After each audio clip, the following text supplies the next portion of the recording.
आध्यात्मिक गंगा 266 266 तारीख 8/4/2000 श्री देवचंद भाई कोलपाक जी। नमो अर्यंताणम नमो सिद्धाणम नमो आयर्याणम नमो उवज्जायाणम नमो लोये सवसावणम नमो समय साराय स्वानुभूत्या चकास्ते चित्त स्वभावाय भावाय सर्वभावांतरचिले मंगलम भगवान वीरो मंगलम गौतमो गणि मंगलम कुंद कुंदार्यो जैन धर्मोस्तु मंगलम सर्व मंगल मांगल्यम सर्व कल्याण कारकम प्रधानम सर्वधर्माणम जैनम जयतु शासनम ओंकार बिंदु संयुक्तम नित्यम ध्यायन्ति योगिनो कामदम मोक्षदम चैव ओंकाराय नमो नमः। अध्यात्म गंगा नंबर 266 ये भी दीपचंद जी सेठिया का ही है। अपना द्रव्य में अपना अधिकार होने पर भी हेर फेर करने का अधिकार है नहीं। हम अपने आत्मा का, हम आत्मा है तो हम अपने में फेरफार करने का अधिकार मालिक की अपनी, लेकिन फेरफार नहीं कर सकते। जैसे बैंक में डाल दो पैसे, फिक्स डिपॉजिट 10 साल तक आप हाथ नहीं लगा सकते। मालिक हो आप, लेकिन निकालना डालना वो कुछ नहीं कर सकते। आप 10,000 रुपया फिक्स डिपॉजिट कर दिए, अभी आपके पास पैसे कहीं से आ गए 2 साल के बाद, अभी ये भी जमा कर लो उसके अंदर। क्या जो 2 साल पहले 10,000 का फिक्स डिपॉजिट कराया था, उसके अंदर 1,000 रुपया और ऐड कर दो, ये लो पैसा, क्या होगा? उसका अलग बनेगा, इसमें ऐड नहीं होगा। नहीं, अभी 10,000 में से 500 रुपए की जरूरत है, उसमें से निकाल नहीं होगा। अब लोन ले लो, उसको कुछ भी नहीं कर सकते। बस ये हाल है इधर। अपना द्रव्य में अपना अधिकार होने पर, मतलब स्वयं स्वामी है उसका, स्वयं मालिक है, इसके बावजूद भी हेरा फेरी करने का अधिकार नहीं। अधिकार का अर्थ मालिक का ही है, इसका कोई दूसरा मालिक नहीं है। हमारी प्रॉपर्टी है, हमारे अनंत गुण वो हमारे प्रॉपर्टी है, उसको कोई छीन के लेके नहीं जा सकता है, कोई चुरा नहीं सकता है, कोई इसमें कमी ज्यादा पैसे नहीं कर सकता है। ये पूरा का पूरा हमारे अधिकार में है, लेकिन हेर फेर उलट पुलट तो कर सकते ही नहीं। ये समझ को पलट दूं ये भी गलत है। अपनी परिणति, जो ज्ञान की परिणति को पलट दूं माने क्या? समझ माने ज्ञान का उपयोग, उसको पलट दूं का माने क्या? क्यों बाहर नहीं जाना, अंदर रहना, वो भी आपका काम नहीं, वो भी, उसको भी आप कुछ नहीं कर सकते।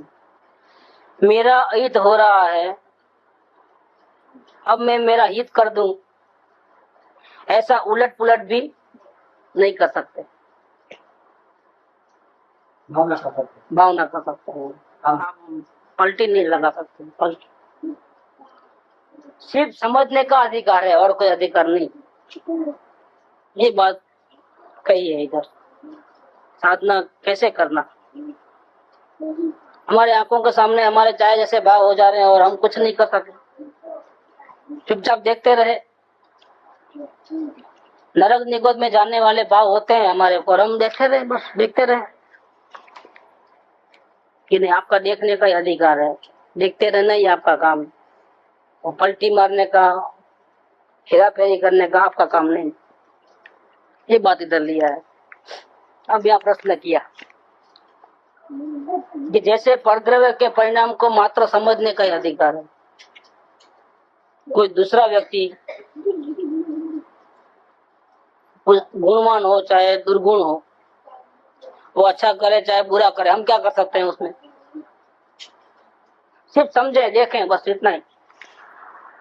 इसको जबरदस्ती पलटा नहीं सकते, उसको जबरदस्ती सीधा नहीं कर सकते, सुधार नहीं सकते। सिर्फ देखने का ही हमारा रहता है। वो भला कर रहा है तो खुद का भला कर रहा है, वो बुरा कर रहा है तो खुद का बुरा कर रहा है, और किसी के कहने से तो मानने वाला नहीं। तो हमारे को सिर्फ देखने का ही रहता है। उस जैसे हम पर्दे में कुछ नहीं कर सकते, सिर्फ देखने वाले बन जाए। जैसे मकान है, पुराना होते जा रहा है, क्या करेंगे हम? देखने के अलावा क्या करोगे? अब यहाँ आए, कोई फैन बराबर नहीं चलता होगा, कोई क्या नहीं होगा, तो क्या होता है? क्या कर सकते हैं? अपने कुछ करने का नहीं रहता है, क्योंकि हम आए 2 दिन के मेहमान के लिए। चला ठीक है, पसंद आया ठीक है, नहीं तो बोलेंगे बाजू का रूम दे दो, खत्म हो गई बात। इसको कुछ करने का नहीं है। और अपने घर में ऐसा होवे तो आज का ठीक करा, रात को नींद नहीं आती है, आवाज करता है बहुत, ये चलता नहीं है, ठीक कराओ, इसके बिना नहीं चलता है। यहाँ आए तो सिर्फ देखने का रहता है। तो यह प्रश्न किया कि जैसे परद्रव्य के परिणाम को सिर्फ समझने का अधिकार है, देखना, अब टच नहीं कर सकते, उलट पुलट करने का अधिकार नहीं है। क्या वैसा ही अपने में भी ऐसा है क्या? तो फायदा क्या? हम बाहर में तो कुछ नहीं कर सकते, लेकिन अपने में भी कुछ नहीं कर सकते, तो क्या मतलब? फिर तो हम जैसे ऐसे हो गए, लूला लंगड़े हो गए, कोई भी चीज हमारे हाथ में नहीं, न बाहर का कुछ कर सकते हैं, न अंदर का कुछ कर सकते हैं। तो फिर हम ऐसे कैसे भगवान हैं? क्या कि कुछ ताकत ही नहीं है, जैसा कि लल्लू पंचू हो गए। अब तो यही पामरता है, कुछ कर सके तो अच्छा है, कुछ कर नहीं सके तो क्या फायदा? तो ये प्रश्न किया है यहाँ पर कि जैसे परद्रव्य के परिणाम को सिर्फ समझने का अधिकार है, उलट पुलट करने का हमारा कोई अधिकार नहीं है, वैसे अपने में भी क्या ऐसा ही है क्या? स्वयं आप बोलते हो, इतना तारीफ करते हो, आत्मा परमात्मा है, अपने ज्ञान के उपयोग को पलटा नहीं सकता है, काय का परमात्मा है? क्या उपयोग बाहर जा रहा है, उसको अंदर नहीं ला सकता। क्रोध के भाव नहीं चाहिए, गलत काम नहीं करना है, लेकिन ना उसको हटा नहीं सकता है। अच्छे ही भाव करना है तो वो हो नहीं सकता है, फिर काय का परमात्मा है? थोड़ा दूसरे का कुछ नहीं कर सकता है, लेकिन अपना तो कुछ भला बुरा कर सके कि नहीं कर सकता? तो उत्तर दिया है यहाँ पर कि हाँ ऐसा ही है, अपने में भी कुछ भी हेरा फेरी नहीं कर सकते। नहीं तो क्या होता है कि बाहर में कुछ नहीं कर सकता, तो बाहर में तो कुछ करने करने का मिट गया, समझो। अपने में कर सकता तो करता तो वापिस चालू रह गया। मूल क्या है? अज्ञानता का मूल क्या है? अज्ञानी जीव क्या करेगा? हेरा फेरी, उठा पटक। अब बाहर में कुछ नहीं कर सकते, तो बाहर का हेरा फेरी बंद होगा, लेकिन अंदर का चालू रखेगा हेरा फेरी, तो बात तो वही की वही रही ना। फर्क कहाँ रहा? जैसे अन्य धर्मों में भगवान को करता मानते हैं, जैसी भगवान की मर्जी, उसके बिना कुछ चलता नहीं। हमारा राम राखे एम रही, राम की इच्छा के बिना पत्ता भी नहीं हिलता है, हमारे हाथ में कुछ नहीं। और हमारे जैन दर्शन के अंदर ऐसा कहे कि क्या करें भैया, हम कर्मों के अधीन है। किसके अधीन है? जैसे पूर्व में बोया है वैसा ही हमको भोगना पड़ेगा, हमारे हाथ में कुछ नहीं है। हमको नरक में जाना होगा तो जनक में जाएंगे, स्वर्ग में जाना है तो स्वर्ग में जाएंगे, हमारे हाथ में कुछ नहीं है, सब कर्मों के अधीन है। हमको कहाँ गाली देना है, लेकिन हम क्या करें, उसने गाली दिया और हमको नहीं देना था, फिर भी दे दिया हमने। हम कर्मों के अधीन है, तो कर्मों ने कराया, गाली हमको नहीं देना है, कर्मों ने कराया, गाली भी देना कर्मों। हाँ ऐसा, इसलिए कर्मों की पूजा नहीं करते हैं। अंतराय कर्मों की पूजा बढ़ाओ, ज्ञानावर्णी कर्मों की पूजा बढ़ाओ। दूसरे लोग ईश्वर को कर्ता मानते हैं, और यहाँ पर विकृति ऐसी आई कि कर्मों को कर्ता मानते हैं, तो बात तो वही का वही रहा, करता तो भाव तो वही का वही रहा। यही अज्ञान है, आप उसको कर्ता मानो कि इसको कर्ता मानो, अपने ऊपर तो लिए ही नहीं। क्या मैं अपने कारण से सुखी दुखी होता हूँ ऐसा नहीं लेकर के, कुछ लोगों ने भगवान को कर्ता मान दिया, कुछ लोगों ने डाल दिया कर्मों को। बात वही की वही रही, क्या फर्क पड़ता है? उसमें कोई फर्क ऐसा ही इधर है कि आप परद्रव्य का पलटी नहीं कर सकते हो, हेरा फेरी नहीं कर सकते, लेकिन अपनी कर सकते हो। तो कर्तव्य भाव तो वहां का वहीं रहा। और असल में कर्तव्य भाव रोकता है हमको। आत्मज्ञान नहीं होने का मूल कारण क्या? अनंत काल से इतनी पूजा भक्ति, शास्त्र पढ़ना, मालाएं फेरना, सामायिक प्रतिक्रमण, भक्ति आदि करना, उपवास आदि करना, साधु बन जाना, जंगल में चले जाना, इतनी तपस्या वगैरह की है, फिर भी हमको आत्मा का ज्ञान क्यों नहीं हुआ? क्या कारण हुआ? एक ही कारण है, कर्तव्य भाव, हेरा फेरी करने वाला भाव। हेरा फेरी करने वाला जो भाव है वो आत्मज्ञान होने देता नहीं। तो यहाँ कहते हैं परद्रव्य के बारे में तो क्या है कि समझ में भी आ जाता है, कई जीवों को अनुभव हो जाता है कि सामने वाले को कितना भी गिड़गिड़ाए, रिक्वेस्ट करे, समझावे, डांट के बोले, कुछ भी करे, फिर भी वो सामने वाला अपनी चाल नहीं छोड़ता है, हमारी मर्जी के अनुकूल नहीं चलता है। तो ये तो पता चल जाता है, हमारे अनुभव में भी आता है कि कोई ये हमारे अधीन नहीं है, हम कुछ भी नहीं कर सकते, लाचारी में आ जाता है जी। लेकिन ये बात समझना बहुत मुश्किल है कि हम अपने आप का हित भी करना है तो नहीं कर सकते। ये मुश्किल है बात। अगर ये बैठ जाएगा तो लाइन बराबर बैठ जाएगी। असल में हित करना है, अहित हो रहा है और हित करना है। मेरा बहुत अहित हो रहा है और मुझे हित करना है मेरा, ऐसा जो भाव रहता है वो भी यहाँ कहते हैं कि आप नहीं कर सकते हो। अगर आपको आत्मा का ज्ञान करना है तो आप ये करने जाओगे, जैसे अहित हो रहा है तो दुखी दुखी हो जाओगे, और हित करने की भावना होगी, इच्छा होगी, तो आपको आत्मज्ञान नहीं होगा, क्योंकि आप कर नहीं सकते। ऐसा क्यों? ऐसा हो रहा है कि इसमें सूक्ष्म कर्तव्य भाव है, परिणाम को पलटाने का भाव है, ज्ञातृत्व भाव नहीं है, सिर्फ जानना देखना नहीं, इसलिए आपका अहित होता नहीं।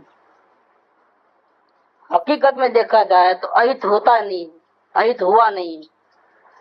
अहित किसको बोले कि हमने बहुत सारे अनंत काल में इतने क्रोधादि भाव किए, कितने सारे कर्म बांधे, इसलिए हमारा आत्मा छोटा हो गया हो आज की तारीख में, इसके बहुत सारे गुण चले गए हो, नाश हो गए हो, लेकिन ऐसा कुछ भी नहीं हुआ है। तो अहित कहाँ हुआ है?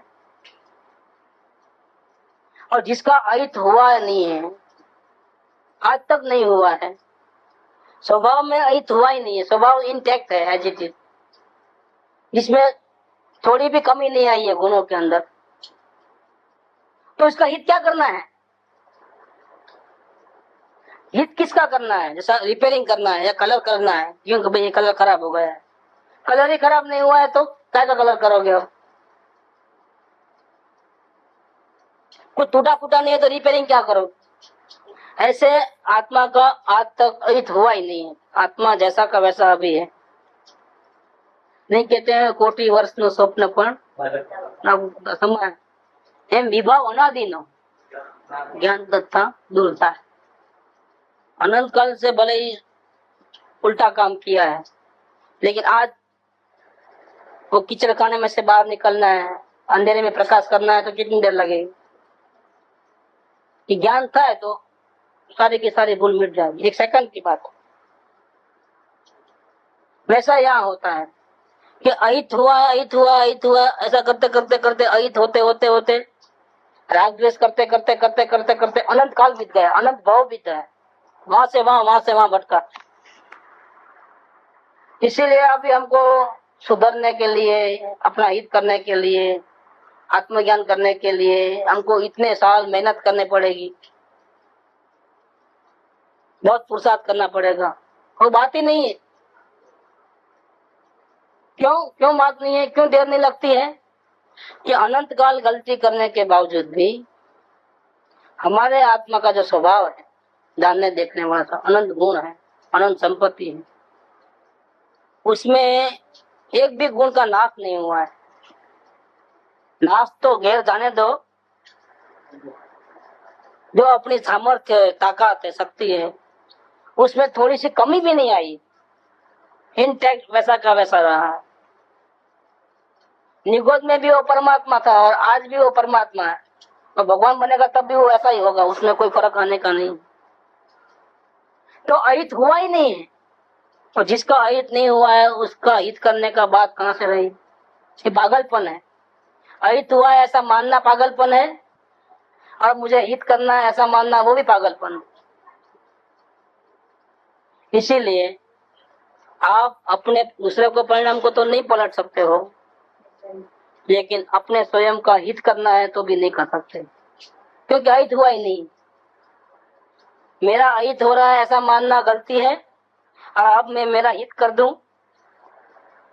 तो मैं मेरा जन्म मरण का अंत हो जाए ऐसा मानना वो भी।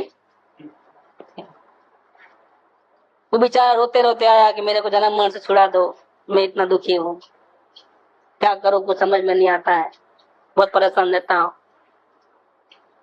वो ऐसा रोते रोते आया, उसको कह दिया तेरा जन्म मरण होता ही नहीं, तेरा हित हुआ ही नहीं है, तुझे हित करने का है नहीं, फिर भी तुम जबरदस्ती करेगा तो तुम्हारा हित कर नहीं सकोगे। अब क्या हुआ? वो प्रश्न लेके आया जन्म मरण का, मैं बोले तेरा जन्म मरण कहाँ हो रहे हैं भैया, तेरा हित कहाँ हुआ है? मैं रागी हूँ, मैं द्वेषी हूँ, मैं क्रोधी हूँ, मैं सेकंड सेकंड में इतने पाप पुण्य के करोड़ों भाव करता हूँ, कर्म का पोटला बांध रहा हूँ। और हमने शास्त्र में पढ़ा है कि जब तक आत्मा का दर्शन नहीं होगा तब तक तेरी ये कर्मों के बांधने की जो चक्की है वो चलते रहेगी और जन्म मरण करते रहोगे। अब मेरे को शांति चाहिए, मुझे जन्म मरण नहीं करना है, मुझे रास्ता बताओ कि राग द्वेष बिल्कुल खत्म हो जाए और आत्मा का दर्शन हो जाए। अब मुझे मेरा हित करना है, थोड़ा भी मुझे हित नहीं करना है, मैं बहुत परेशान हूँ। ऐसा करके वो जो जीव आया उसको ये बोला, क्या बोला? अब वो कैसे बैठेगा दिमाग में?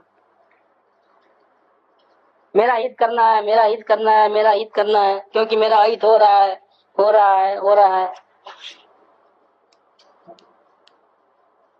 उसको बोले कि तेरा हित नहीं हो रहा है तो तुम इतना अपना हित कर नहीं सकते। वो तो ऐसी बात हो गई जैसे वो नहीं, उसको सनेपद का दर्द हुआ था। तो रोगी बोलता है, होश में नहीं था, वो पलंग पे लेटा था, तो बोला कि मेरे पलंग कौन सी दिशा में उड़ रहा है, पूरब में कि पश्चिम? वो ऐसा पूछ रहा है कि ऐसा जा रहा है कि ऐसा जा रहा है हवा में। उसको कोई बोले तेरा पलंग किधर नहीं आता है, तेरा पलंग जहाँ है वहां ही है, तो गुस्से में आ जाए कि क्या बात करते हो आप, बराबर सुनते नहीं हो क्या? मैंने ऐसा नहीं पूछा है कि पलंग उड़ रहा है कि नहीं उड़ रहा है, क्योंकि उड़ तो रहा ही है। क्या उड़ तो रहा है, मैंने ये पूछा है कि कौन सी साइड में उड़ रहा है। क्या वो डिसीजन पक्का कर लिया है उसने, मेरा अहित हो रहा है वो तो पक्का हो गया है। वो ऐसा जो पक्का करके आया है कि मेरा अहित हो रहा है और मुझे हित करना है, उसको ज्ञानी पुरुष ऐसा कहते हैं कि तेरा अहित हुआ नहीं है और तुम अपना हित कर नहीं सकते हैं। अब भेजे में कैसे उतरे वो बात? अगर भेजे में उतरे तो न्याय हो जाए, यही भेजे में उतरना है, निकाल देना है, मेरा अहित हुआ है वो निकाल देना है, ये बात कही भावना में आता है, भावना में होता है, बाकी हकीकत में ऐसा कुछ भी नहीं हुआ है। उत्तर प्रश्न फिर से कि जैसे परद्रव्य के परिणाम को मात्र समझने का ही अधिकार है, उलट पुलट करने का अधिकार नहीं है, वैसे अपने में भी क्या ऐसा है क्या? हाँ ऐसा ही है, वस्तु स्वभाव तो ऐसा ही है। देखो वस्तु स्वभाव में ऐसा है, मतलब वस्तु स्वभाव में कमी बेसी नहीं हुई है, परिणति में हुई है। अवस्था में मलिनता जरूर है, अवस्था में गड़बड़ है, अवस्था में दर्द है, चिंता है, तकलीफ है, टेंशन है, बेचैनी है, डर है, भय है। किसमें? वस्तु स्वभाव में क्या अवस्था में? हाँ कपड़ा मैला जरूर हुआ है, दाग लगा हुआ है, अवस्था में कि स्वभाव में? तो यहाँ कहते हैं कि हाँ ऐसा ही है, स्वभाव तो वैसा है। क्या स्वभाव है? तो उसका हित हुआ नहीं है और उसका हित होता नहीं है। तो हित हुआ हो तो हित करे ना, उसमें कुछ करने धरने का कोई सवाल नहीं है। स्वभाव में कुछ नहीं, स्वभाव मेला हुआ ही नहीं, स्वभाव पामर हुआ नहीं है, स्वभाव में क्रोध गुस्सा नहीं है, स्वभाव में दर्द नहीं है, चिंता नहीं है, कुछ नहीं है वहां अंदर में कुछ नहीं है, बाहर में है, अवस्था में है। हाँ ऐसा ही है, वस्तु स्वभाव ही ऐसा है। पर में और अपने में जो कुछ भी हो रहा है, जो अवस्था है, उसको सिर्फ समझने का ही अधिकार है। फेरफार करने का अधिकार अपने द्रव्य में भी नहीं है। न पर पदार्थ में हेराफेरी कर सकता है, न अपने द्रव्य में हेराफेरी कर सकता है। समझ सकते हैं, समझ लो कि अवस्था कैसी है, स्वभाव कैसा है, समझो। है वो मुमुक्षु की अवस्था में क्या अभी आत्मा का स्वरूप देखा नहीं, अनुभव हुआ नहीं, और प्रश्न वो करे कि मुझे अनुभव क्यों नहीं होता है, मुझे अनुभव क्यों नहीं होता है। भाई आप कौन सी अवस्था में हो? अगर आप अनुभव हो जाता तो आप ज्ञानी हो जाते। आप मुमुक्षु की भूमिका में हो और फिर ये प्रश्न करते हो कि मेरे को अनुभव क्यों नहीं हो रहा है। ये कैसे होगा? आप जैसी हालत में होगे वैसा ही होगा।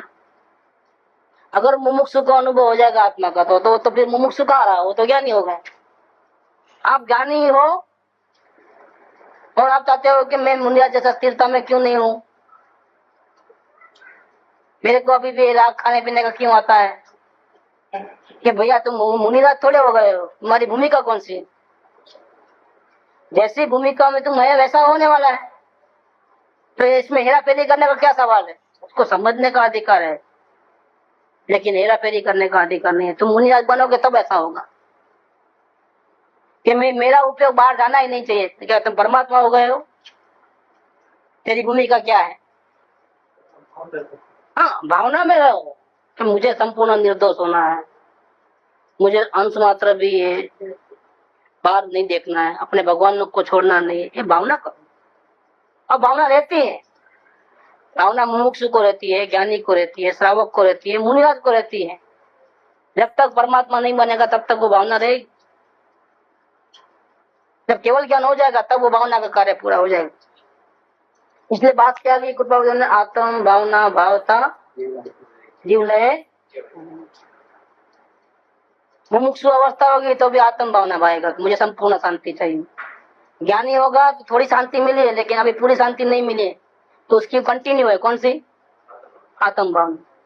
श्रावक हुआ तो थोड़ी शांति बढ़ी है, लेकिन अभी भी बाकी है अशांति, वो भी वही भावना पाएगा कि मुझे शांति चाहिए, अभी इतनी कमी है मेरे। मुनिराज बन जाएगा तो भी वो ऐसा ही कहेगा कि नहीं अभी कहाँ पूरा होगा, परमात्मा कहाँ हुआ, अभी तो मेरा उपयोग वहां थोड़ा थोड़ा बाहर जाता है, उतना भी नहीं जाना चाहिए, अभी इतनी अशांति है। 3 कसाय चले गए, लेकिन 1 कसाय फिर भी संतुलन कसाय है मेरे में, उतनी वीकनेस है मेरे में, तो वो भी आत्म भावना बातें हैं। ऐसा करते करते जब केवल ज्ञान हो जाएगा, संपूर्ण वितरागता हो जाएगी, और आत्म भावना का द एंड होगा। जब तक जितने भी हैं बीच में सब आत्म भावना में लगे हैं। इसलिए आत्म भावना भावता जीव लय केवल ज्ञान होगा तब तो भावना भाग सकता है, लेकिन भावना भावे इसका मतलब ये नहीं कि आप अपने परिणाम में उलट पुलट कर सकते हो, हेरा फेरी कर सकते हो। अभी आप मुमुक्षु की अवस्था में और अभी का भी परमात्मा बन सकते हो, या अभी का भी ज्ञानी बन सकते हो, या मुनिराज बन सकते हो। ऐसा आपका अधिकार नहीं है। अपने परिणाम को फेरफार नहीं कर सकते। परिणाम को समझ सकते हो, अपनी भूमिका को समझ सकते हो, लेकिन परिणाम में उलट पुलट नहीं कर सकते। इसके अंदर 145 में गुरुदेव का बोल है, उसमें भी यही बात कही है। जीव को क्या करना है साधना में? साधना करना है तो क्या करना है कि पर्यायમાં જોવાની છે પોતાની વર્તમાન યોગ્યતાને, अपने वर्तमान सामर्थ्य को देखना है। कैसे? अवलोकन करके। पर्यायમાં જોવાની છે પોતાની વર્તમાન યોગ્યતાને, અને દ્રવ્યમાં જોવાનું છે પોતાનું ત્રિકાળી સામર્થ્ય। अपनी ताकत को देखना है, कितने गुण है वो देखना है, कितनी ताकत है, कितनी समृद्धि है, कितनी शांति है अंदर में, वो द्रव्य में देखना है। पर में तो उसको देखने का है ही नहीं। क्या काम दो ही करना है, इसका मतलब क्या, दो ही काम करना है, बाहर से तो कोई लेना देना ही नहीं। दुनिया दुनिया में, मैं मेरे में, बाहर में कोई न मित्र है न कोई शत्रु है, मुझे कहीं भी कुछ नहीं करना है, न किसी की हेल्प लेना है, न किसी को दुत्कारना है, द्वेष करना है, न किसी पर राग करना है, न द्वेष करना है, कुछ नहीं करना, कोई लेना देना ही नहीं है किसी बात में। सिर्फ दो ही कार्य करने का रहता है, अपने परिणाम का अवलोकन करो और अपनी योग्यता कहाँ है, हम कहाँ खड़े हैं वो देखो, या फिर दूसरा काम करो, अपने द्रव्य को देखो और देखो कितना महिमावंत है वो, कितना सामर्थ्य भरा है, त्रिकाली सामर्थ्य भगवान है वो, उसको देखो। ये दो के अलावा कुछ करना नहीं है, देखना है तो इसको देखना है, दूसरे को देखना ही नहीं, ये साधना है, ये साधना करना है। तो यहाँ पर भी ये बात दिया है कि पर में और अपने में जो होता है वो समझने का ही अधिकार है, फेरफार करने का अधिकार अपने द्रव्य में भी नहीं है। अहित के बदले में हित कर दूं, ये गलत है, भावना की दृष्टि से नहीं। भावना ऐसी रहेगी कि मेरा परिणाम को देखेंगे तो गड़बड़ है, और ऐसे परिणाम नहीं रखना है, ऐसे परिणाम रखना है तो ही मेरा हित होगा, वो भावना का विषय है। संपूर्ण शांति चाहिए, वो भावना का विषय है। संपूर्ण निर्दोषता चाहिए, वो भावना का विषय है। लेकिन पुरुषार्थ क्या करेगा वो भावना, अगर अपने को हित करना है अपना, तो पुरुषार्थ क्या करना है, पुरुषार्थ में फेरफार नहीं करना है, पुरुषार्थ में सिर्फ देखना जानना है और कुछ नहीं करना है। अहित के बदले हित करूं, ये गलत है, हमारी पद्धति गलत है तो सुधार दूं, ये भी गलत बात है। वही तो सूक्ष्म कर्तव्य है, यहाँ पर सूक्ष्म कर्तव्य है, और जीव परेशान होता ही 100% परेशान होता है कि अभी भी मुझे बाहर में रस क्यों आता है, बाहर में उपयोग क्यों जाता है, निरंतर अंदर क्यों नहीं रहता है, ऐसा जो बात रहती है जो माइंड में, उसका जो तकलीफ होती है और उसको पलटाने का जो भाव होता है, वो सूक्ष्म कर्तव्य है। अधिकार की ओर से भी ऐसा ऐसा सूक्ष्म कर्तव्य जीव को रहा करता है। उसको ये बात खटकती है कि जब मैं अपने स्वभाव का मालिक हूं तो मैं फेरफार क्यों नहीं कर सकता। भाई स्वभाव ऐसा है कि तुम नहीं कर सकते, तुमने फिक्स डिपॉजिट करवाया है क्या, अब उसमें तुम्हारा कुछ भी नहीं चलता है,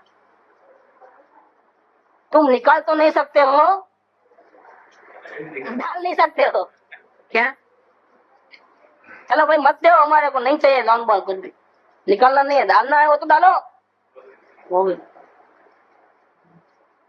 भाई कैसा स्वभाव है, समझो उसको, स्वभाव को समझोगे तो ये थोड़ा बहुत जो अंदर में रहता है ना, अभी भी कुछ करूं कुछ करूं कुछ करूं और निकल जाना, कुछ करूं ऐसा अंश में भी नहीं रहना चाहिए, हित करने के बहाने भी नहीं रहना चाहिए, वही नुकसान का कारण है, कुछ करने वाली बात नहीं। जब परमात्मा हो तो करना का क्या रहता है, परमात्मा हो तो करने को क्या रहता है।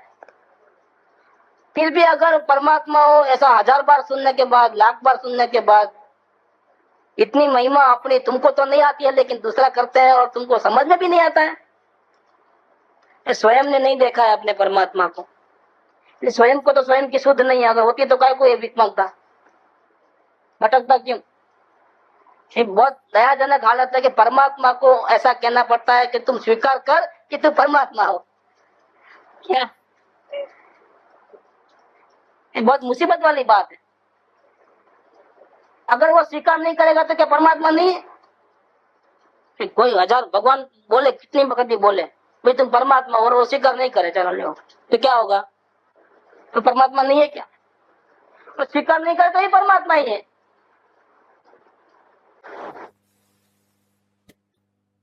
तो क्या सजा क्या मिलेगी, शांति का समुद्र स्वयं होने पर भी एक बूंद शांति नहीं मिलेगी, ये इसकी सजा है। सजा क्या है, स्वयं भगवान है, न खुद देखकर नक्की करता है कि मैं भगवान हूँ, न दूसरे ज्ञानी करुणा करके बताते हैं कि तुम भीख क्यों मांगते हो भैया, तू ही परमात्मा हो, हेरा फेरी क्यों करते हो। और कई प्रकार से समझाते हैं, इतने शास्त्रों के शास्त्र लिख दिए। क्या कितनी मेहनत की, क्या करने के लिए मेहनत की? जीव को ये समझाने के लिए कि भाई तुम भी हमारे जैसा भगवान हो। इतने बड़े बड़े करोड़ों अब्जों रुपए के मंदिर बनवाए,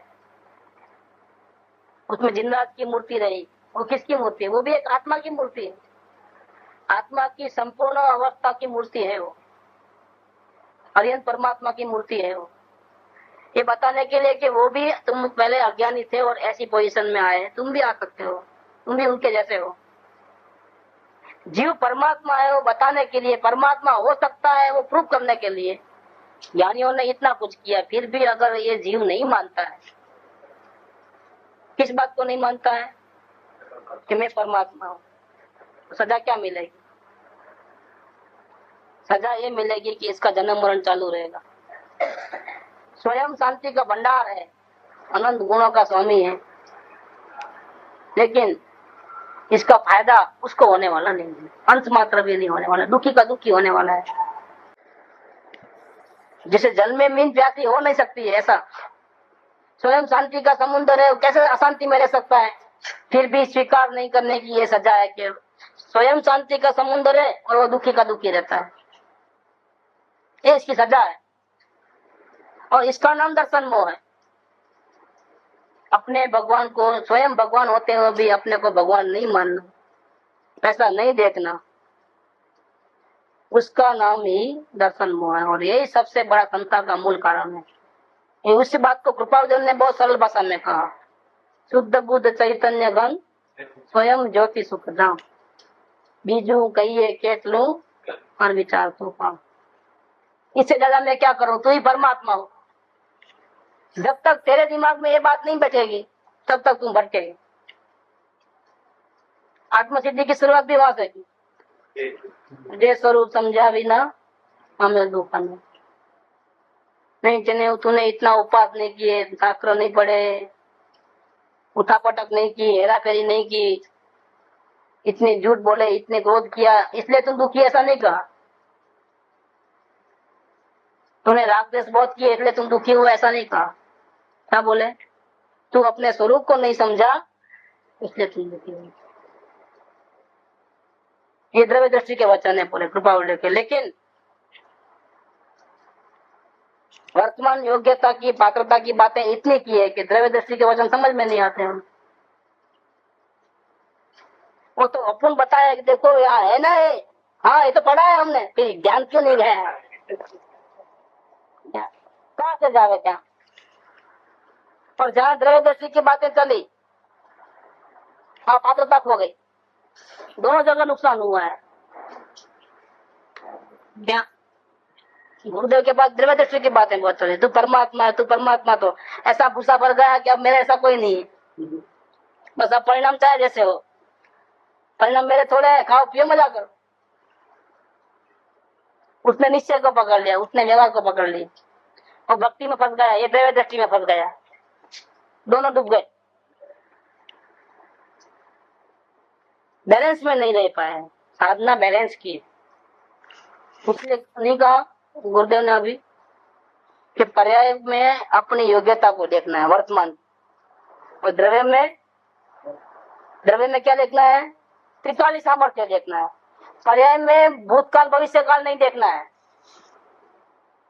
पर्याय को देखना है तो सिर्फ अपनी वर्तमान योग्यता को ही देखना है, भूतकाल भविष्य काल को भूल जाना है।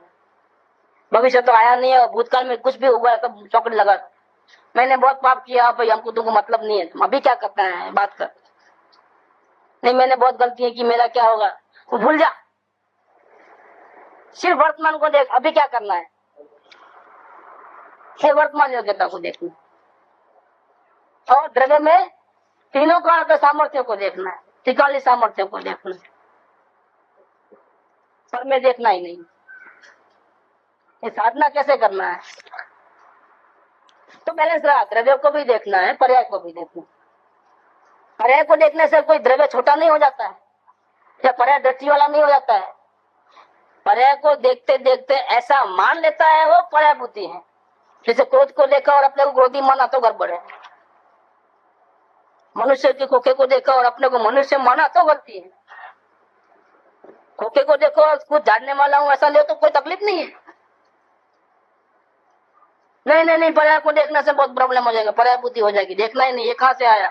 गुरुदेव ने द्रव्य को देखने को कहा है। सामर्थ्य ज्ञान ना आवे तो आगे केवी રીતે साधना केवी રીતે करे? ये बैलेंस का मार्ग है। द्रव्य को भी देखना है, पर्याय को भी देखना है, हर को नहीं देखना है। हर को देखने का नुकसान, और पर्याय में भूतकाल को नहीं देखना है, भविष्य काल को नहीं देखना है, वर्तमान में अपनी योग्यता को देखना। नहीं, देखो ही मत पर्याय को, परिणाम को देखो ही मत, द्रव्य को ही देखो, ये तो एकांत हो गया है। बैलेंस छूट जाएगा, निश्चयवादी हो जाओ। अकेले में परमात्मा हूँ ऐसा लोगे तो निश्चयवादी हो जाओ। अरे मैं तो बिगड़ गया हूँ, सुधारना है तो बेवारापासी हो जाओगे।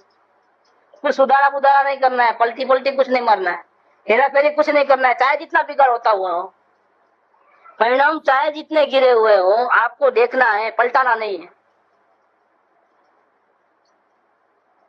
तो दोनों का बैलेंस रखना है, पर्याय को भी देखना है, द्रव्य को भी देखना है, तो बैलेंस रहेगा। कृपा की बात सुनने वाले मैं पामर आपकी शरण, आप ही तार दो, तो खुद हो गया परमात्मा होने पर भी भिखारी। यहाँ बात सुनने वाले क्या कहे? मैं भगवान, परिणाम चाहे जैसे हो तो भी डूबे।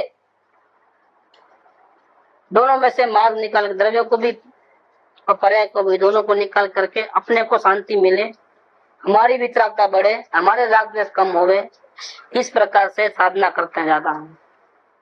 सुख दुख तो अनुभव का विषय है ना, तो चेक कर लेना कि पर्याय को देखते हैं तो हमको शांति मिलती है कि नहीं मिलती है, द्रव्य को देखते हैं तो हमको शांति मिली है कि नहीं मिली है।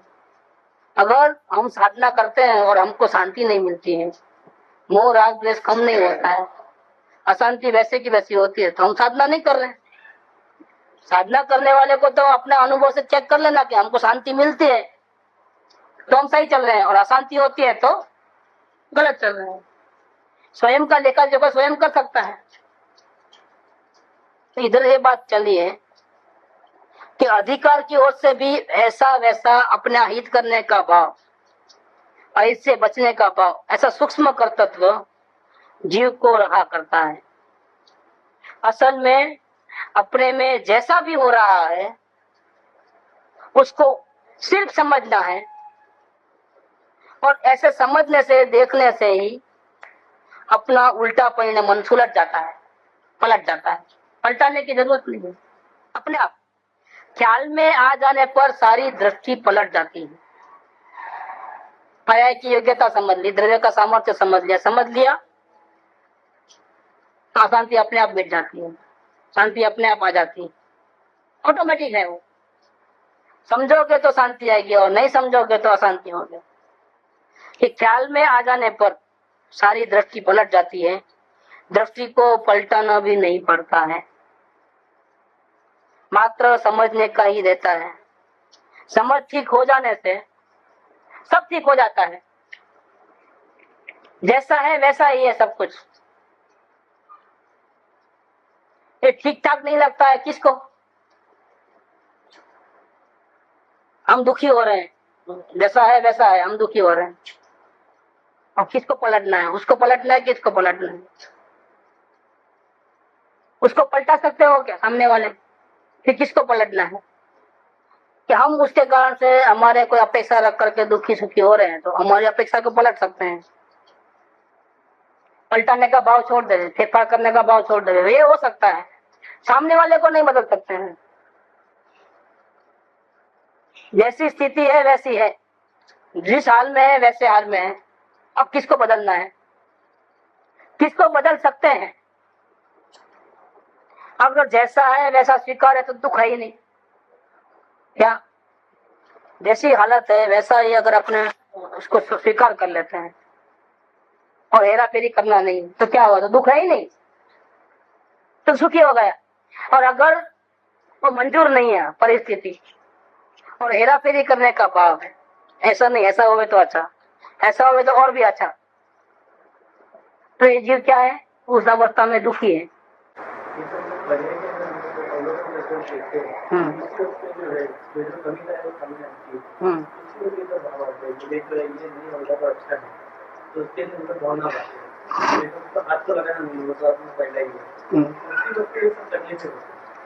तकलीफें इसलिए होती है कि भावना पहले से बाई गई है। भावना घड़ी घड़ी बाने का नहीं है। भावना एक बार नक्की हो गया, निर्णय हो गया कि आत्मा को शांति मिले वैसा ही कार्य करना है, चाहे कुछ भी हो जाए। फिर डिसीजन लेने के बाद अब एक के बाद एक प्रसंग बनते हैं। इसमें से हमारी भावना से विपरीत जाने वाले, हमको विपरीत लेके जाने वाले प्रसंग भी बनते हैं और भावना को सपोर्ट करने वाले प्रसंग भी बनते हैं। जैसे असत्संग है तो भावना को विपरीत करने वाले प्रसंग। सत्संग है उसमें भावना और बढ़े, हम अनुकूल वातावरण बनता। अनुकूल वातावरण, प्रतिकूल वातावरण, दोनों पोजिशन सामने आएंगे, ऐसा बनता है। क्योंकि हमने डिसीजन पहले ले लिया है कि हमको आत्मा को शांति मिले, ऐसा ही करना है। तो अब प्रसंग जो आएंगे वो तो या तो सपोर्ट में या तो अपोज करेंगे, वो तो आने ही वाले हैं। उस वक्त क्या करते हैं, उस वक्त क्या करना है हमारे। अगर समझो अनुकूल परिस्थिति है तो कोई जीव को प्रॉब्लम नहीं होता है, शांति बनी रहती है एक प्रकार की। लेकिन प्रतिकूल परिस्थिति है तो अपोज करने का जो भाव आता है, फेरफार करने का जो भाव आता है कि नहीं ऐसा नहीं होना चाहिए, मेरा डिसीजन तो ऐसा है तो मुझे ऐसा ही होना चाहिए। प्रतिकूल परिस्थिति आई, भावना के अनुकूल परिस्थिति नहीं आई, वो तो अब क्या करें, ऐसी हालत है हमारी। अब हालत को सुधार सकते हैं तो चलो ऐसा करें, वो हमारे हाथ में है क्या? वो हमारे हाथ में नहीं है। तो फिर अब दूसरा क्या रास्ता है? हाँ, तो भावना बढ़ती है, ठीक है। तो हमारी भावना बढ़े इस प्रकार से तो कोई बात नहीं है, लेकिन पलटाने वाली बात कहाँ रही? जो सामने वाले को अपने अनुकूल बनाने वाली बात कहाँ रही? जैसे दान देने से बहुत पुण्य होता है, ठीक है, दान देने का भाव आया, लेकिन जेब में दमड़ी भी नहीं। वो सामने वाला की बोल रहा है और हमको ही भाव होता है, हम भी इतना देने का है। क्या भाव आता है? भाव कर सकते हो, लेकिन क्या उसके लिए चोरी कर सकते हो? किसी का गला काट के बैग चुरा के आ सकते हो? नहीं, मुझे दान देना अच्छा भाव आया है, उसको सफल करने के लिए कुछ भी करना है। लूटपाट कर सकते हो और दान देने के लिए कमाई कर सकते हो कि पहले पाप कर देना कमाई करते करते, तो बाद में दान देना, मतलब ही क्या रहा? वैसा नहीं करना, सहज रूप से जैसा हो वैसा। अगर परिस्थिति हमारे अनुकूल नहीं है, भावना के अनुकूल नहीं है, तो हमको क्या करना है? अपेक्षाओं को छोड़ना है, भावना को बराबर रखना है। सामने वाला सुधरे, सामने वाला अनुकूल हो, ऐसी हमारी अपेक्षा का खात्मा कर देना है, वो नहीं रखना। क्योंकि हम सामने वाले को पलटा सकते नहीं, पहली बात। और हुआ ऐसा होता है कि भावना के अतिरिक्त में, भावना के वेग में जब जब प्रतिकूल परिस्थिति आती है तो हम क्या करते हैं? वितराग अवस्था में नहीं रहते हैं, हम भी डंडा उठा लेते हैं। हम सामने वाले को बाध्य करते हैं कि हम तो इतना बड़ा आत्म कल्याण का कार्य कर रहे हैं, आपको कंपलसरी सपोर्ट देना ही पड़ेगा। नहीं तो हम भी कोई कम नहीं है, डंडा है हमारे हाथ में भी है। आपके हाथ में है तो क्या हमारे हाथ में नहीं है क्या? आप एक मार सकते हो तो क्या हम दो नहीं मार सकते क्या? क्या तो हुआ क्या? परिस्थिति को नहीं बदल सकते, बदलना भी नहीं है, परिस्थिति को समझना है। अगर हमारे भावना के अनुकूल नहीं है तो हमको ऐसा कोई फेरफार नहीं करना है, कर सकते भी नहीं तो फेरफार करने का भाव छोड़ देना है। परिस्थिति को एक्सेप्ट करना है, हाँ एक्सेप्ट करना है, जिज्ञासा दृष्टा दे जाना है, समझना है परिस्थिति। और परिस्थिति को ऐसे समझने से, भावना के विपरीत परिस्थिति होगी उसको समझोगे तो इसकी कदर आएगी। इसकी कदर आएगी। ऐसे में कौन बचा सकता है? ऐसे में प्रयोग अच्छा होता है, हमारा टेस्टिंग पॉइंट है तो प्रयोग अच्छा होता है। सुनी हुई बात का अमलीकरण करने में बहुत मजा आती है। ये परीक्षा की घड़ी है, लेकिन उसी वक्त हमारा संतुलन खो देते हैं, ये एक गड़बड़ होता है। तो इधर जो बात करते हैं वो ये करते हैं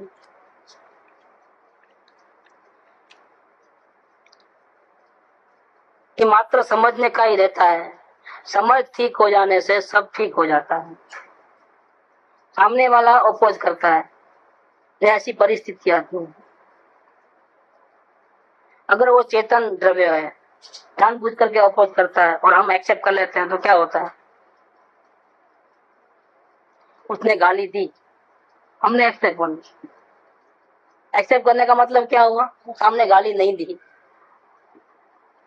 तो उसका गाली देने का जो अभिप्राय था, गाली देकर के वो क्या करना चाहता था? हम ज्यादा परेशान, हैरान परेशान हो जाए, वो चाहता था। इस अपेक्षा से अपने को दुखी करने के लिए, अपने रास्ते में पत्थर डालने के लिए उसने गाली दी, हमने उसको एक्सेप्ट करके रख ली बाजे। क्या हुआ? इसका असर क्या गिरेगा? सामने गाली देने वाले पे क्या असर गिरेगा? उसका जो तीर है वो फेल हो गया। वो अपने को दुखी करने के लिए ऐसा करता था, अपने रुकने के लिए ऐसा करता था, और हम रुक गए। हम अपनी मर्जी से रुक गए, क्योंकि हमको संयोग को नहीं पलटाना। हमको जानने देखने वाले तो जानने देखने वाले ही रहे। उसका तीर फेल हो गया, दोबारा कभी कोशिश नहीं करेगा रोकने की। क्या वो रोकने की कोशिश करे और हम नहीं, हमको जाने ही दो, हमको ऐसा ही करना है, तो बराबर वो जोर से करेगा। अच्छा तुम बैठ जाओ बोलते हैं ना, बैठ गए, ले वो क्या हुआ? अब उसका वो तीर भी फेल हो गया। हम दुखी होते ही नहीं है ना। जब उसके हथकंडे से हम दुखी नहीं होते हैं तो वो ऐसा पागल थोड़ा है कि बेकार का मजबूरी करेगा दुखी करने। उसका हथियार फेल हो जाता है। ये ज्ञाता दृष्टा, ये इसका मतलब क्या है कि समझ आते ही सब कुछ अपने आप ठीक हो जाता है। समझ की चीज ऐसी है, समझ ठीक हो गई अगर, तो हमको ठीक करना नहीं पड़ता है, परिस्थिति को अपने अनुकूल करना नहीं पड़ता है। परिस्थिति अपने अनुकूल अपने आप हो जाती है। सामने वाला समझ गया कि इसको रोके तो रुक जाएगा, जाने देंगे जाने देगा, तो वो दुखी तो होता नहीं। तो उसका जो आग्रह है कि नहीं जाना, नहीं ऐसा करना, वो सब निकल जाता है, हमारा रास्ता खुला हो जाता है। उसको आग्रह हो तो तकलीफ ना, उसका आग्रह को हमने मार डाला है वहां पर। उसकी बात का स्वीकार करके हमने उसको हैरान करने का मौका ही नहीं दिया। अब वो कैसे दुखी करेगा अपने को? वो आग्रह नहीं रखेगा तो हमारा रास्ता खुला हो गया कि नहीं होगा? ये थोड़ी सी समझदारी, थोड़ा सा ज्ञाता दृष्टा भाव में रह गए। दुख होता था फिर भी हम अपने आप को कंट्रोल करके परिस्थिति को पलटाने की कोशिश नहीं की और ज्ञाता दृष्टा भाव में ही रहे। परिस्थिति को बदलने की भावना नहीं रखी, परिस्थिति जैसी आई हमने स्वीकार कर ली। इसका फल क्या हुआ? अनुकूल परिस्थिति, प्रतिकूल परिस्थिति पलट जाकर के अनुकूल परिस्थिति बन गई हमारे लिए। रास्ता खुल गया। तो समझ ठीक होने से सब कुछ ठीक हो जाता है। कहने में आता है, लेकिन वस्तुस्थिति जो है थी, कहने में व्यवहार की भाषा में बहुत कुछ आता है कि मौत आ जाए तो भी सत्संग को नहीं छोड़ना, ऐसी बहुत सी बातें आएंगी। क्या सबके पीछे अभिप्राय है। वो किसको कहने में आया है कि 5 इंद्रियों के विषयों में फंस करके जीव सत्संग को छोड़ता है, उसको कहते हैं क्या कि मौत आ जाए तो भले आ जाए लेकिन सत्संग को नहीं छोड़ना।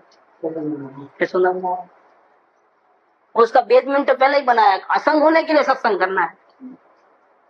तो वास्तव में असंग होने के लिए सत्संग करना है और ऐसा सत्संग मौत आने पर भी नहीं छोड़ना है। इसका मतलब क्या? कॉमन फैक्टर में सत्संग है, उसको निकाल दो आप, तो क्या रहा? असंग होने के लिए मौत आवे तो भी स्वीकार कर लेना, ऐसा है, उसको निकाल दो। ये सत्संग दलाल है 20 बार। सत्संग क्या है? दलाल है। असंग होने के लिए सत्संग करना और ऐसा सत्संग में मौत भी आवे तो भी सत्संग चालू रखना, सत्संग क्या है?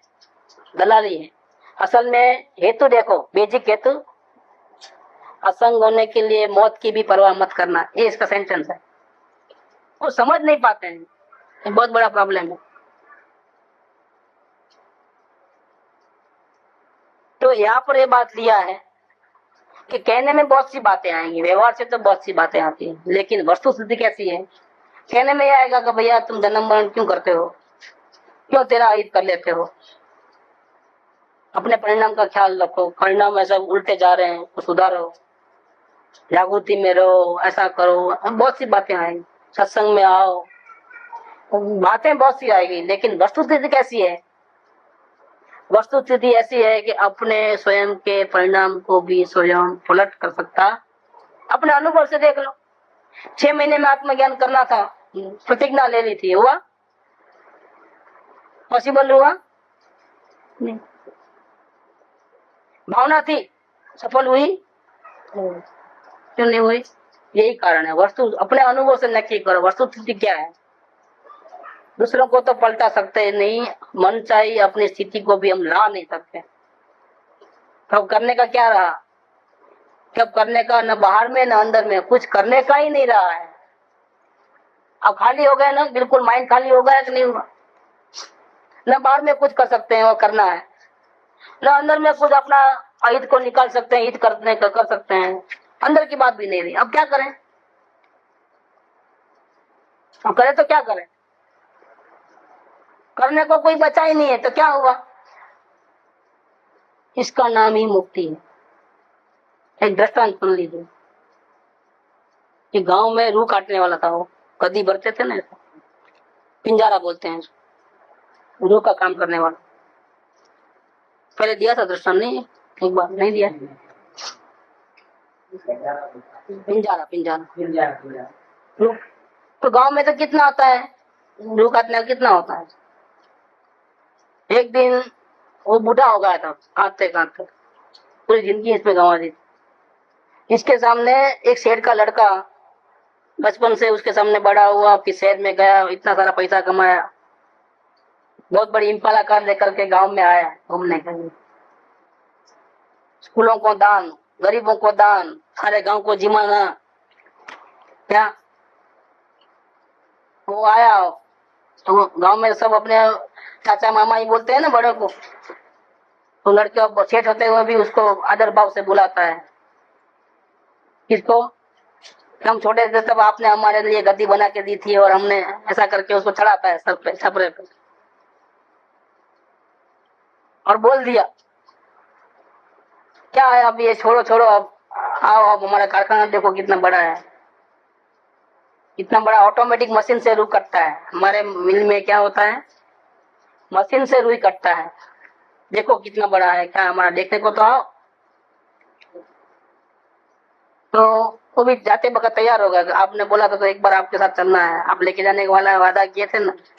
अरे हाँ क्यों नहीं, बैठो मेरी गाड़ी में। लेके गए शहर में, पूरा मिल वगैरह दिखाया, मिल दिखाया तो रूह के गोदाम में लेके गया, तो कितना बड़ा रूह का गोदाम था, लंबा चौड़ा ऊंचा, ऐसा पूरा फूल भरा हुआ था रूह। उसने जिंदगी में कभी पूरी इसकी जिंदगी में नहीं देखा था इतना रूही। तो उसका वो दिमाग फिसक गया, कैसा फिसक गया मालूम है? इतना सारा रूही मेरी जिंदगी में कब काटूंगा मैं इसको। उसकी इतनी चिंता हो गई काटने की, फिकर हो गई इसकी, तो दिमाग आउट हो, वो उसमें नहीं रहा। उसको डॉक्टर के पास लेके, इसको पागल हो गया है, उतारो इधर। वो मेंटल जो रहता है उसको बुलाया। शरीर में तो कोई रोग नहीं है, लेकिन ये बड़बड़ जो किया है उसका क्या है। तो मेंटल वाला जो आया उसको कुछ सवाल किया, तो उस पर से पता चला कि वो गोदाम को देखते हुए रूह इतना कब काट लूंगा मैं, ऐसा करके उसका सर पे बोझा आ गया है। बस ये पॉसिबल नहीं है, अब मेरी जिंदगी में तो ये पॉसिबल नहीं है कि इतना रूही में काट सकूं। उसको किसी ने काटने को बोला नहीं था, लेकिन उसने ही सर पे ले लिया पूरा अपने सर, और वहां से दिमाग खिसक गया है। अब क्या किया जाए? तो उसका रास्ता सुझाया उसने, एक दवा है इसकी तो काम। दूसरे दिन हॉस्पिटल में सेठ गए, हाथ में पेपर, सेठ के किसी आदमी को भेजा, नर्स बरस या कोई भी डॉक्टर हो। आग लग गई, आग लग गई, आग लग गई। फलाने सेठ की, फलाने गांव के, फलाने सेठ के लड़के के मिल में आग लग गई। सारा जूस रुई जो था जल के खाक हो गया, करोड़ों लाखों रुपए का नुकसान। ऐसा वो जोर से बोलने लगा, सुना उसने, जानबूझ करके उसको सुनाने के लिए। हाँ, थोड़ा टेंशन करते, उसको शांति हो गई। अब मेरे को कुछ करना नहीं पड़ेगा। अरे भाई, तुझे किसने कहा नहीं था, कुछ करा नहीं था, देखा का हैरान परेशान हो, लेकिन वो भूत ही गया। ऐसा ही इसके अंदर ज्ञानियों का अपने वस्तु स्वभाव को बताने का अभिप्राय है कि तुम किसको पलटाना चाहते हो। न बाहर में तेरी कुछ चलती है, न रागादि भाव में तेरी कुछ चलती है, न तेरे उपयोग के ऊपर तेरा अधिकार है, क्यों सब अंदर में फिक्स डिपॉजिट है। अनंत संपत्ति है, लेकिन है सब फिक्स डिपॉजिट। तुम इसमें कुछ डाल नहीं सकते, कुछ इसमें से निकाल नहीं सकते। अगर परमात्मा जैसा है वैसा है, उसमें से कुछ निकाले तो वो अधूरा हो जाएगा, और कुछ डालने की जरूरत पड़ी, इसका मतलब पहले से अधूरा था क्या? तो पूरा कहाँ था वो? अंदर कुछ डाल नहीं सकते और उसमें से कुछ, ऐसा हमारा स्वरूप, ऐसा हमारा त्रिकाली सामर्थ्य है। नरक में जाए तो भी हम ऐसे हैं, और स्वर्ग में जाए तो भी हम ऐसे हैं। हम ऐसे के वैसे रहने वाले। इसीलिए उसका भला बुरा सोचने का, बुरा हो गया ऐसा ही मत सोचो, अब भला करना है ऐसा ही मत सोचो, उसका भला ही है, उसमें कुछ गड़बड़ नहीं हुई है। इसलिए सारे कर्तव्यों को गोली मार दो, आग लगा दो, कुछ करना डरना नहीं है, तो क्या हो जाएगा? बिना कुछ किए ही मैं संपूर्ण हूँ, शांति में हूँ, तो फिर करना क्या है? अब जब ये अपना स्वभाव समझ में आ जाएगा, और समझ में आते ही सारी कर्तव्य भाव, यहाँ तक कि अपना हित भी करने का भाव नहीं रहता है, सिर्फ जानना देखना रह गया। त्रिकाली सामर्थ्य ख्याल में आ गया, समझ में आ गया, पूरी कड़ाकुट मिट गई। क्या? तो क्या हो गया? परम शांति हुई। इसका नाम मुक्ति है। और मुक्ति को क्या कहोगे आप? करना धरना, इच्छा रखना, वो आकुलता है, वो दुख का कारण है। और इच्छा खत्म हो गई, कुछ करना धरना नहीं रहा, स्वयं परमेश्वर है, उसका स्वीकार हो गया, अपने सामर्थ्य का स्वीकार हुआ, उसमें भी कुछ करना धरना नहीं रहा, करना धरना हो सकता भी नहीं है। क्या हुआ? आप शांति, इसको बोलते हैं मुक्ति। करना धरना मिट जाए, उसका नाम मुक्ति। न बाहर में कुछ करना है, न अंदर में कुछ करना है, करना धरना ही खत्म हुआ। तो क्या होगा? काम नहीं करेगा तो नहीं, फंक्शनिंग तो फिर भी चालू है। करना धरना मिट गया माने राग द्वेष मिट गए। करना धरना मिट गया माने जानना देखना बंद नहीं हुआ है, वो तो अपना स्वभाव से चालू ही है। जानने देखने का जो कार्य है वो तो बिना किए ही चालू है, फंक्शन बंद नहीं हुए हैं। स्वभाव का फंक्शनिंग जो है, ऑटोमेटिक जो व्यवस्था है, वो चालू है। बेकार का जो ऊपर का जो बोझारू कर्तव्य था, हेरा फेरी का था, वो खत्म हो गया। इसलिए ज्ञानियों ने ये बात कहा कि एक सूखे घास के तिनके के दो टुकड़े भी हम कर नहीं सकते। हम तो क्या, इंद्र नरेंद्र जिनेंद्र भी नहीं कर सकते। बस ये वस्तु समझना है, ये समझे तो पूरी शांति है, नहीं तो अशांति अशांति अशांति। तो यहाँ कहते हैं इधर, सुख धाम अनंत सुसंत चही, दिन रात रहे तद ध्यान मही, प्रशांति अनंत सुधाम